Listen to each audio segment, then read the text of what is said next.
n'avez pas d'expérience, vous vous demandez sûrement quoi mettre sur votre CV et surtout comment éviter de donner l'impression que votre CV est vide. Donc très clairement, il va falloir le compléter avant de l'envoyer. Il va falloir faire en sorte que lorsque le recruteur va recevoir votre CV, il se dise « Ok, cette personne a des atouts ». Donc maintenant, comment faire? Comment le compléter? Comment ajouter de l'expérience?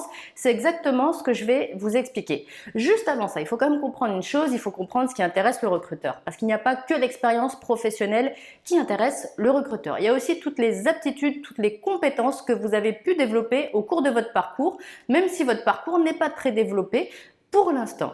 Alors, les aptitudes, ça peut être quoi? Eh bien, si par exemple, vous avez déjà travaillé en groupe dans le cadre scolaire ou ailleurs, vous avez développé par exemple la capacité à vous intégrer dans une équipe. Si vous avez exercé dans différents établissements, que ce soit scolaire ou si par exemple vous avez fait des stages, eh bien, vous vous êtes adapté à différents fonctionnements, à différentes organisations. C'est encore une compétence.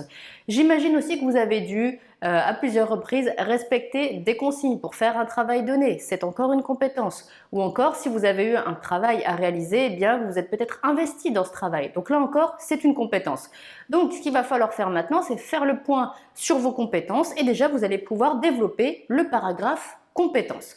On passe maintenant à l'expérience. Alors, ce qu'il faut vraiment comprendre, ça c'est primordial, c'est que l'expérience professionnelle, ce n'est pas que le travail rémunéré. Il y a plein d'autres formats d'expérience professionnelle. Il y a notamment les stages. Il y a également le bénévolat. Il y a également les engagements personnels que vous avez pu prendre. Si par exemple vous avez réalisé des missions au sein de votre quartier, c'est l'expérience. Ou encore si vous réalisez des expériences, des activités extra-professionnelles comme le woofing par exemple. Donc tout ça c'est de l'expérience et tout ça, ça va donner des informations intéressantes au recruteur. Ça va lui apprendre des choses sur vous. Ça va lui montrer votre capacité à aller sur un terrain professionnel, à atteindre des objectifs et également à aller vers les autres. Donc clairement, c'est intéressant pour un recruteur.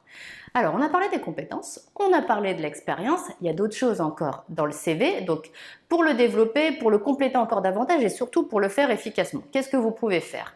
Eh bien, par exemple, pour vos formations, vous allez pouvoir détailler les points clés de vos formations. Juste en dessous, donc mentionner les éléments principaux de vos formations que vous avez appris. Ça, c'est une manière de compléter. Également, eh bien, si vous avez eu des projets d'études à réaliser, mentionnez-les, là encore ça va compléter et c'est intéressant pour un recruteur de savoir sur quoi vous vous êtes engagé, sur quoi vous avez réfléchi, sur quoi vous avez travaillé.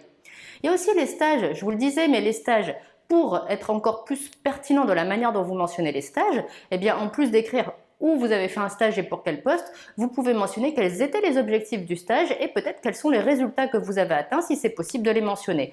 Là encore, c'est une manière pertinente de développer votre CV.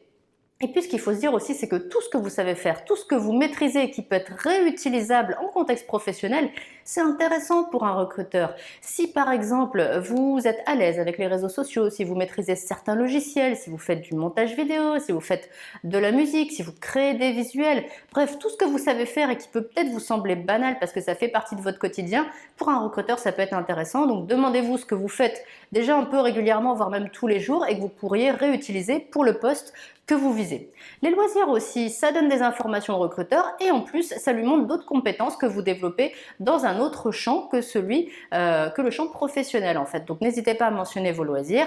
Et puis encore deux derniers conseils, pensez bien à mettre un titre qui soit cohérent avec le métier que vous visez, mais il faut toujours mettre un titre sur un CV et également une accroche, donc un court paragraphe sous le titre qui va vraiment faire ressortir votre motivation. Et là très clairement, il faut que vous sachiez vraiment comment bien faire une accroche pour en mettre une qui soit pertinente sur votre CV. Donc ce que je vais faire dans quelques secondes, c'est que dès que cette vidéo se termine, moi je vous mets la prochaine vidéo qui sera destinée à comment écrire une accroche pertinente. Juste avant de se quitter, moi je vous souhaite bon courage et bien sûr je vous dis à bientôt dans une prochaine vidéo.